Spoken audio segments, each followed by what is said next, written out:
అనకాపల్లి జిల్లా పెద్దపేటలో దారుణం జరిగింది. ఇరు వర్గాల మధ్య భూ వివాదంలో అల్లూరి జిల్లా కొయ్యూరు మండలం జెడ్పీటీసీ వార నూకరాజు హత్యకు గురయ్యారు.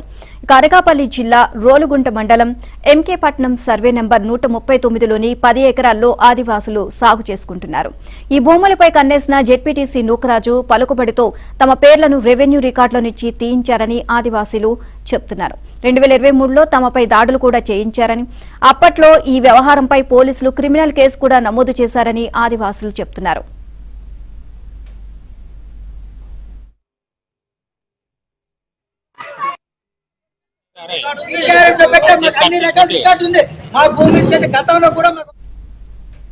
ఈ నెల 9న భూముల విషయంలో తమపై దాడి చేసి అరటి తోటను ధ్వంసం చేశారని, 2 ఇళ్లు కూడా తగలబెట్టారని ఆదివాసులు ఆరోపిస్తున్నారు.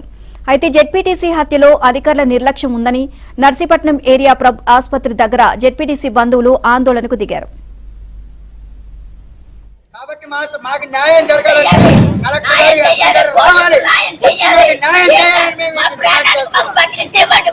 నిజంగా న్యాయం జరిగితే అతను ప్రాణం పోయే పరిస్థితి ఉంటుందా? నేను అడిగేది భూమి గురించి అడగట్లేదు, ల్యాండ్ విషయం అన్నది పక్కన పెట్టాలి. ఇప్పుడు అన్యాయం ఎవరికి జరిగింది? కుటుంబానికి జరిగింది.